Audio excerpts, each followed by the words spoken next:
We continue our discussion on stationary or standing waves by taking an example, and we're going to look at organ pipes and the modes of vibration in an organ pipe. So let me begin by first talking about what we mean by an organ pipe.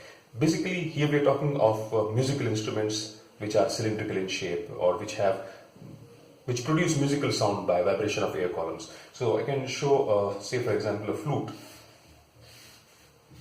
Let us say this is a flute, and let us say this is closed over here, and this is the end from which we blow air. When we blow air, it sets up longitudinal waves over here. These waves travel in this direction, they reach a boundary and then start going back, and then there is superposition between the two waves, and we produce what are known as standing waves, and that in turn produces musical sound. Devices of these types are known as organ pipes, which are cylindrical in shape and in which there is an air column which vibrates, and these vibrations produce sound. So this is an example of organ pipe. Now an organ pipe can be closed or it can be open. The one I have shown over here is a closed organ pipe because it is closed at one end. It has to be open at one end, of course, and if the other end is closed, then we call this a closed organ pipe. If this end is open, which it always will be, and this also is open, then we call it an open organ pipe. And in this video, I'm going to focus on closed organ pipes and the modes of vibration in closed organ pipe. So this is the situation. This is, say for example, flute we are looking at, closed over here, air is being blown over here, and see what happens to the vibrations produced in the air column inside this organ pipe or in this flute. So let us say that we are placed on the x-axis. Let us say this is an x-axis. Let us say this is an x-axis, and this is the positive direction of the x-axis. Let us say the length of this is L, so this distance will be L. Let us say here x equal to 0 and this x equal to L. The length of the organ pipe is L, and this is of course the 0 mark. So the flute is placed imaginarily on the x-axis. We blow over air from this side. Longitudinal waves start moving in this direction. Here, what is happening is, since this is closed, the air which reaches over here, or the wave that reaches over here, is not able to move. Because it's closed over here, it is not able to move freely, and therefore a node is produced over here. You know what is a node? The point where the displacement is 0 is known as node. So a node gets formed over here. And at this particular end, you will have an empty node because air is free to move over here. So this is what happens in case of an closed organ pipe. Also, the fact that this is closed over here, the wave which returns over here, the reflected wave, there is a phase difference of pi. And if you are watching this video, I would suggest that if you have not watched one of my earlier videos on bounded medium, please watch the video on bounded medium. That will help you understand these two things, the node that we're talking about and the phase difference of pi. Just to repeat, if we have a closed organ pipe, the reflected wave has a phase difference of pi. So the wave, the incident wave is traveling in this direction, and if I denote it by the displacement as y1, then the equation that I get for that particular wave is a sine 2 pi by lambda vt plus x. This is the equation for the incident wave. Please note that if the wave is moving in this direction, the positive direction of the x-axis, the equation is the same. The only thing is vt minus x. But since it is moving in the negative direction, we have taken vt plus x. And in this case, the amplitude of both the waves, the incident wave as well as the reflected wave, is same. So we have taken A, not A1 or A2. So this is the incident wave. What about the reflected wave? As we know, the reflected wave will travel in this direction. So y2 will be equal to same amplitude sine of 2 pi by lambda. Since it is in the positive direction of x-axis, vt minus x. But there is also phase difference of pi which it gets created, so I'll have plus pi. This is equation number 2 for the reflected wave. And if I simplify this, I will get this is pi plus some angle, and therefore I get minus a sine 2 pi by lambda vt minus x. This is y2. So if I focus my attention on one particular point, what will be the displacement, the net displacement y? The net displacement y will be y1 plus y2. Sum of these two equations. So what do I get as y1 plus y2?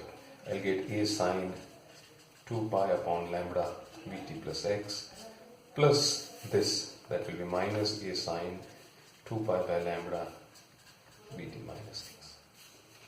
And let's simplify this. So what I will get is a as common, and then I'll get as sine 2 pi upon lambda Vt plus x minus sine 2 pi upon lambda Vt minus x. A little bit of trigonometry over here. Sine A minus sine B is equal to 2 cos A plus B upon 2 sine A minus B upon 2. So I'm going to use this equation to simplify this. Right, so we have got an equation for the wave. Right? So if I simplify this equation over here, y I will get is equal to a into 2 cos of a plus b upon 2, cos of a plus b upon 2. So this plus this upon 2.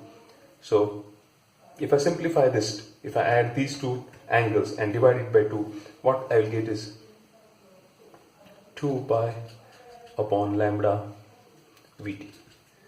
And sine is a minus b. If I subtract these two and divide by 2, I will get 2 pi upon lambda x. Right? So this is the equation which I can rewrite as 2a cos of 2 pi upon lambda Vt sine of 2 pi upon lambda x.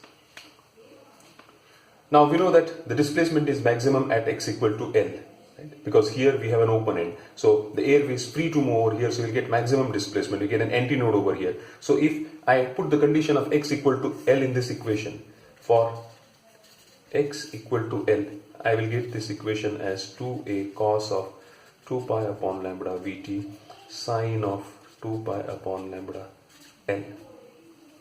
And L and displacement y is maximum over here. So for this to be maximum, sine 2 pi upon lambda L has to be maximum. So for y to be maximum at x equal to L, sine 2 pi upon lambda L has to be maximum. That should mean it should be equal to either plus or minus 1, because the maximum value of sine is plus or minus 1. And therefore 2 pi upon lambda L has to be equal to a factor of pi by 2, and that means it has to be equal to 2m minus 1 pi by 2, where m is equal to 1, 2, 3. I hope you get this. The value of sine is plus when the angle is pi by 2, then at 3 pi by 2 it becomes minus 1, and therefore this condition we have got. So if I put m equal to 1 over here, I'll get pi by 2. If I put m equal to 2 over here, I'll get 3 pi by 2, and so on and so forth. Now if I simplify this, I'll get pi will get cancelled, so I'll get 2l upon lambda is equal to 2m minus 1 upon 2, and therefore I can write down lambda is equal to 4l upon 2m minus 1. So this is the value of lambda 4l upon 2m minus 1. So what we see over here is the lambda is dependent upon L, and for different values of L we will get different values of lambda. So let us try to analyze this now. So let us take the first case. Let us take m equal to 1. So if I put m equal to 1 over here, I'll get lambda 1 is equal to 4l. M is 1, so 2 1 minus 1 is equal to 4l. Therefore L is equal to lambda by 4. Now what does this mean? L is equal to lambda by 4. L equal to lambda by 4 means that within the length L, this length L, I have to have 1/4 of the wavelength. So if I show this length as this, I have to show 1/4 of a wavelength. So how do I show 1/4 of a wavelength over here? So if I have only one wave or one full wave, I'll have something like this. I have to show 1/4. 1/4 means only this much part in this. Also, I know that over here I have a node. So I will have a node at this end, and in the remaining part I have to show 1/4. So if this is the node, I have to show only this much part. So I'll get something like this. And the reflected wave will look something like this. So this is how the wave will look like inside this length L of the tube, because L is equal to lambda by 4. Now if I take frequency is equal to velocity upon lambda. So for this, n1 is equal to v upon lambda, where v is constant velocity of the wave.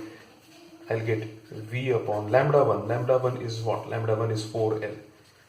So I'll get n1 is equal to v upon 4L. So this is how we get a frequency of v upon 4L in this particular case. Okay. We will continue our discussion over here. I want to keep this part, right? Or what I'll do is, I need only this much part over here, so I'll keep this for reference over here. So we have taken m is equal to 1. Now let's take m equal to 2. If m equal to 2, lambda will be equal to, lambda 2 will be equal to 4L upon 2m minus 1, 2m. So 2 to the 4, 4 minus 1, 3, so 4L upon 3. And therefore I can write down L is equal to 3 lambda 2 by 4. And if I show this in length L, I have to show 3/4 of a lambda. Now what would be 3/4 of a lambda? 3/4 of a lambda means half of lambda and this much part. So I have to show this much part in this particular length L. So 3 lambda by 4 I have to show. That means I have to break this up into 3 parts. 1, 2 and 3. And there is a node over here, so I'll start with a node over here. And I have to show 3/4 of a part. So I'll get this point over here, this over here, this. So this will be the incident wave, and the reflected wave will be like this.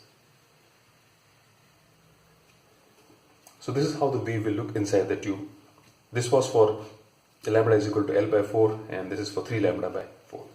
And what about frequency? Now frequency n, as we saw over here, n1 is equal to v upon lambda. So n2 will be v upon lambda 2. That will be equal to v upon, what is lambda 2? Lambda 2 is 4L by 3. So 4L by 3. So I can write down n2 is equal to 3 v upon 4L. Now if I look at this equation, n1 is v upon 4L, n2 is 3v upon 4L. So I can write down 3n1. Let us take one more case. M is equal to 3. So lambda 3 will be equal to 4L upon 2m. So 6 minus 1, 5. So I'll get 5 over here. Therefore, L will be equal to 5 upon 4 lambda 3. Now 5 upon 4 is 1 full wavelength plus 1/4 wavelength. So I'll again draw same length L. I know there's a node over here, and within this length I have to show 5/4 of lambda. That means 1 full lambda plus 1/4. So I'll break this up into 5 parts.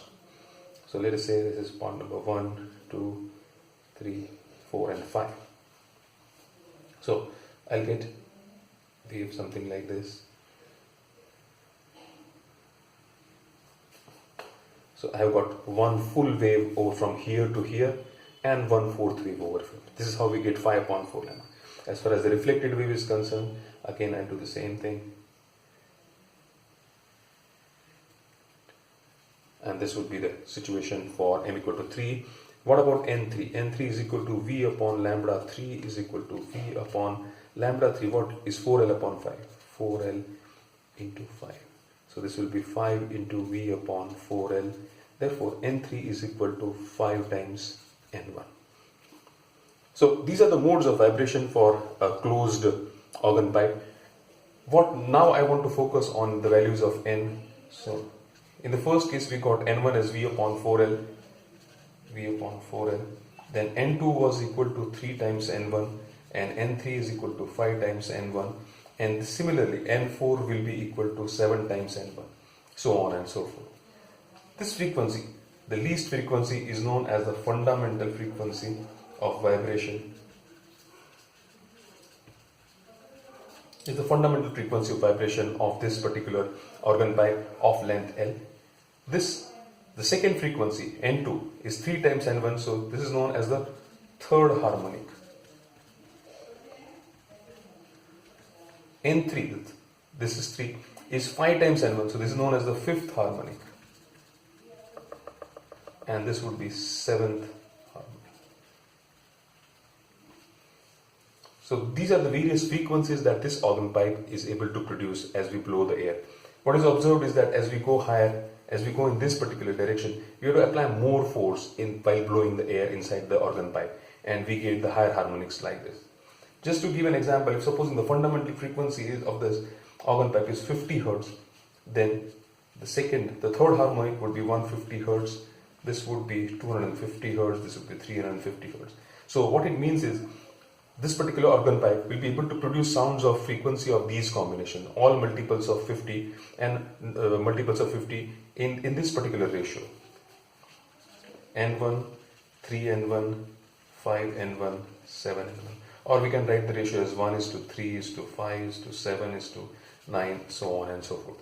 So 50, 150, 250, 350, and so 450, so forth, so on and so forth. So these are the various frequencies by which this organ pipe can produce. In the next video, we will look at an open organ pipe. So how does things change? Just to go back over here, if this is also open, then what we will have it's open over here, and we will have an antinode over here. Also, there will be no phase difference because it's open. And how these equations change, and how these modes of vibrations, how these harmonics change, that is the subject of discussion for the next video. Thank you.